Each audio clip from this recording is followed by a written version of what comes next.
दोस्तों, आज मैं आप लोगों को भारत के उन प्राचीन इतिहासों के बारे में मैं बताने जा रहा हूँ। यूँ कहा जा, बड़ी शर्मनाक बात है, बड़ा दुर्भाग्य है भारतवर्ष का, जो भारत के प्राचीन इतिहासों को न पढ़ा करके आज क्या जरूरत पड़ी कि मुगलों के बाद का इतिहास पढ़ाया जा रहा है। क्या इसके पहले हमारे भारतवर्ष का कोई इतिहास नहीं था? तो दोस्तों, इसको जानने के लिए आप बुक समरी फिशरमैन इंडिया के इस चैनल पर बने रहिए। सर्वप्रथम बुक समरी फिशरमैन इंडिया के चैनल के दर्शकों को मेरा सादर प्रणाम, नमस्कार, जय हिंद, जय भारत। आज दोस्तों उस बात को मैं बताने जा रहा हूँ, जिस बात को हमारे भारत का प्राचीन इतिहास को इतिहासकारों ने छुपा करके रख दिया। इतिहासकारों ने छुपा के रख दिया।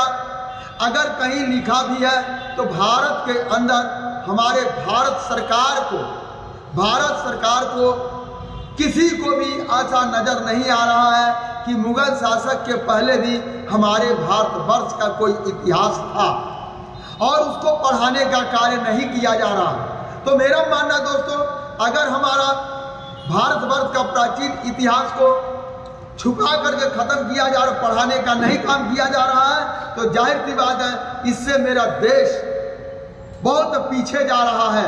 इससे मेरा देश बहुत पीछे जा रहा है। देश को पीछे जाने का मुख्य यही कारण है, ये मेरा चैलेंज भी है, मेरा दावा भी है। इसी की वजह से हमारे भारतवर्ष को आए दिन पीछे की रास्ता को देखना पड़ रहा है, क्योंकि भारत का प्राचीन इतिहास जो मेरा दुर्लभ इतिहास है वो नहीं बताया जा रहा। जैसे कि भारतवर्ष हमारा कभी विश्व गुरु हुआ था, कभी विश्व गुरु हुआ करता था। ये जब प्राचीन भारत का इतिहास पढ़ाया जाएगा तब पता लगेगा आम बच्चों को, आम पब्लिक को, आम जनता को, स्कूल पढ़ने वाले सभी बच्चों को कि हमारा भारतवर्ष विश्व गुरु किन कारणों की वजह से था। उस टाइम भारतवर्ष में क्या क्या सुविधाएं थी, किसके वजह से हमारा भारतवर्ष विश्व गुरु था। दूसरी बात यूँ कहा जाता है कि भारतवर्ष सोने की चिड़िया थी।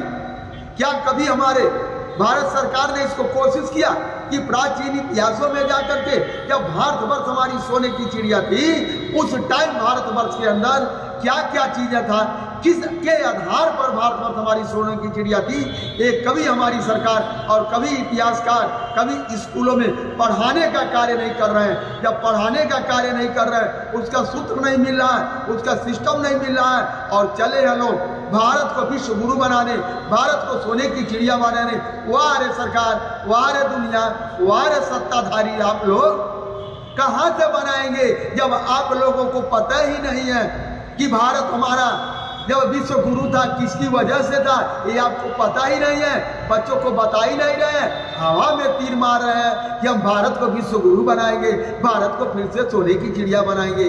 अरे कम से कम अब से आप लोग शर्म कर लो, अब से कम शर्म कर लो कि कम से कम भारत की जनता को भारत का प्राचीन इतिहासों के बारे में अवगत कराओ। भारत के आने वाली पीढ़ी जो बच्चे पढ़ रहे हैं उनको प्राचीन इतिहासों से अवगत कराओ। पर्सनल एक आदमी के लिए, किसी एक समुदाय के लिए आप इतिहासों को खत्म करने का कार्य कर रहे हैं। ये देश की जनता जिस दिन जान गई, मैं कहता हूँ सरकार को उस दिन माफ नहीं करेगी। तो दोस्तों आप लोग सुने, मैं आप लोगों को बता रहा हूँ विश्व गुरु जो कि मैंने बात आगे चल करके पहले भी मैंने बताया, फिर आगे चल के अध्याय में आएगा, मैं मिलेगा, मैं बताऊंगा। जैसे यूँ कहा जाता है कि चाणक्य नाम का मैंने पिछले बताया कि भारत के अंदर कोई अस्तित्व नहीं है, मात्र काल्पनिक नाम लेख करके लाया गया है, लेकिन चाणक्य का कोई अस्तित्व कहीं से कोई हमारे प्राचीन इतिहासों और ग्रंथों में कहीं भी नहीं मिलता है। दोस्तों जैसे यूँ कहा जाए, अब मैं आपको बताता हूँ चंद्रगुप्त मौर्य अखंड भारत का निर्माण करता, जैसे मैंने बताया विश्व गुरु, अखंड भारत का निर्माण करता चंद्रगुप्त मौर्य यानी चंद्रगुप्त राजा का नंद वंश से खून का रिश्ता था। ये लोग आपसी चाचा ताऊ के लड़के जिनका खून का रिश्ता था, और वह नंद वंश अकेले अपने दम पर सिकंदर के पास गए। नंद वंश ने अकेले अपने दम पर सिकंदर के पास गए। जब सिकंदर ने उनकी बातों को कदर नहीं किया, जब सिकंदर ने नंद वंश की बातों को जब कदर नहीं किया, तो नंद वंश के लोगों ने सभी राजा और राजवाड़ों को मिला करके एक शक्ति बना करके और सिकंदर को खदेड़ने का कार्य किया। उन्होंने सभी यमनों को खदेड़ा और खदेड़ करके भारत से उन्हें बेदखल कर दिया। भगवान बुद्ध के बाद देखिए, उसी में भगवान बुद्ध के बाद विश्व की सर्वोत्तम ज्ञानी, विश्व के सर्वोत्तम ज्ञानी संत सतगुरु कबीर दास हुए। संत सतगुरु कबीर दास हुए। उनको भी लोगों ने, भारत के लोगों ने क्या नाम दे दिया? एक किसी ब्राह्मणी का ये लड़का है, उन्होंने क्या कह दिया? कबीर दास को भी ब्राह्मण ने अपने परिस्थितियों में फिट करने का कार्य किया। और क्या बताया? विधवा औरत से पैदा हुए हैं, उन्होंने उसको फिट करने का नाजायज संतान भी कहा। ये कह करके उन लोगों ने प्रचारित करके अपने में फिट करने का कार्य किया। गुरु रविदास, जिसको रविदास कहा जाता है, आप लोगों को पता है दुनिया के अंदर रविदास एक ऐसे महापुरुष हुए, रविदास एक ऐसे महापुरुष हुए कि दुनिया में अगर किसी को संत शिरोमणि की उपाधि है तो वह उपाधि संत शिरोमणि गुरु रविदास की है। जो कि आप लोग देखेंगे पुराना पार्लियामेंट जो भारत के अंदर है, उसके सामने अंग्रेजों ने संत शिरोमणि गुरु रविदास जी की मूर्ति लगाया है। संत शिरोमणि रविदास जी की मूर्ति लगाया है, जो कि अंग्रेज भी मानते थे इनसे बड़ा विद्वान कोई दुनिया में नहीं हुआ। उनको भी उन लोगों ने क्या किया? उनको भी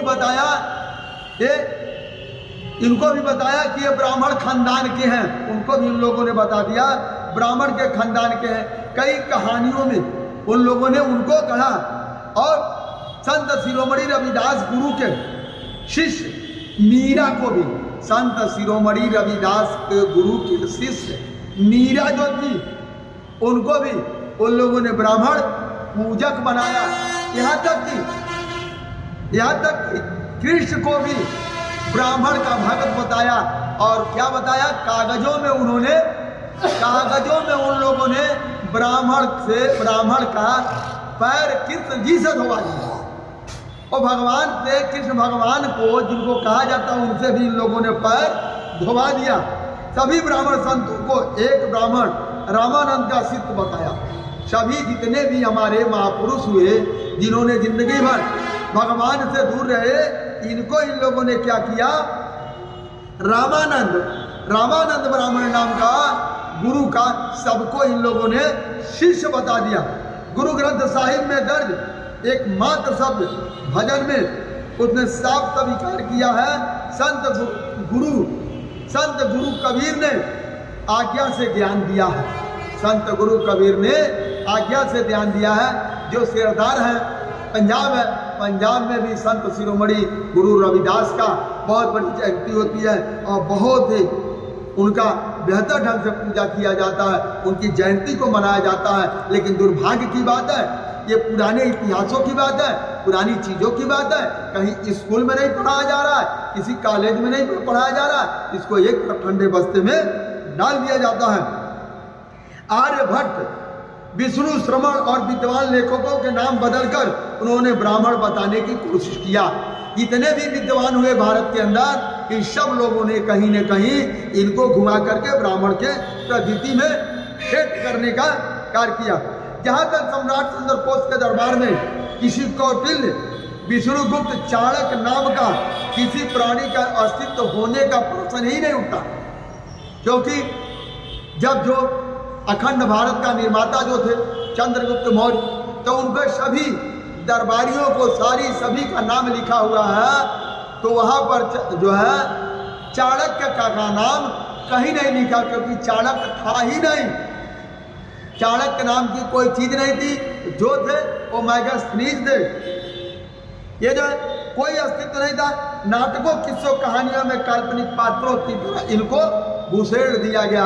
बाद में एक कहानी लिखा गया, एक किताब लिखा गया, उस किताब के माध्यम से इनको उसमें घुसेड़ दिया गया, जो कि कोई अस्तित्व जैसे मिलता। जैसे महाकाव्यों के पास जैसे महाकाव्यों के पात्र जो होते हैं, हीरो हीरोइन जैसे आज ब्राह्मण पूजक निर्मित किए गए हैं, वैसे ही क्या होता है, हीरो हीरोइन जो है कैसे ऐसे नाटक का कला करते हैं तो उसमें ब्रह्मा बन जाते हैं, विष्णु बन जाते हैं, सीता बन जाते हैं, राम बन जाते हैं। अभी दोस्तों इसी बात पर हमको याद आ गया, जो आपके रामलीला का जो रामायण कभी चला था, टीवियों पर चला था, धारावाहिक चला था, बहुत लोग ध्यान से लोग देखते थे। और रामायण का जो मुख्य पात्र थे, जो राम का रोल निभाए, सीता का रोल निभाए, लक्ष्मण का रोल निभाए, उन लोगों ने क्या किया, बौद्ध धर्म को अपना लिया। रोल निभाते हुए भी वह राम से संतुष्ट नहीं हुए, वो किससे संतुष्ट हुए, बौद्ध से संतुष्ट हुए। उन लोगों ने क्या किया, बौद्ध धर्म अपना लिया। तो दोस्तों इसी में अभी कहाँ से कौटिल्य कहाँ से आते हैं, चाणक्य कहाँ से आते हैं, ये मैं आप लोगों को बता रहा हूँ। एक नाटक लिखा गया मुद्राक्षस नाम का एक बुक लिखा गया। उस बुक में कौटिल्य नाम का चाणक्य नाम को प्राणी को भेंट किया गया और वहां पर क्या दे दिया गया, चंद्रगुप्त मौर्य जिनकी वंशावली मिलती है, उनको क्या किया, चाणक्य ने जंगल से उठा के लाया, आवारा लड़के को घूमते हुए जंगल से उठा के लाया और घनानंद राजा को उन्होंने हरा करके उसको गद्दी पर बैठाने का कार्य किया, जो कि दोनों लोग एक ही वंशावली, एक ही खानदान के दोनों लोग हैं। दोस्तों ये क्या हुआ, मेरे देश की जनता को केवल भरमावा, केवल उल्टा घुमाना और अपने को उच्च प्रतीति तो फिट करके भारत के मूल निवासियों को नीचा दिखाना, इनके साथ सरासर धोखा हुआ है। और आज की सरकार भी हमारी, ये मैं चैलेंज करता हूँ, आज की सरकार भी हमारी भारत के मूल निवासियों के साथ धोखा कर रही है, क्योंकि भारत के मूल निवासी का जो मुख्य इतिहास है उनको नहीं बताया जा रहा है। और जब तक मुख्य इतिहास नहीं आएगा, मुख्य विचारधाराएं नहीं आएगी, तब तक मेरा मानना है दुनिया में कोई माई का लाल पैदा नहीं है कि भारत को विश्व गुरु बना दे और फिर से भारत की सोने की चिड़िया बना दे। ये संभव नहीं है, ये असंभव है। ये संभव तब होगा जब भारत का प्राचीन दुर्लभ इतिहासों को मुगल शासक से पहले पढ़ाया जाएगा, तब होगा, वरना नहीं होगा। दोस्तों आज का वीडियो मेरा यही समाप्त होता है। जय हिंद, जय भारत, जय किसान।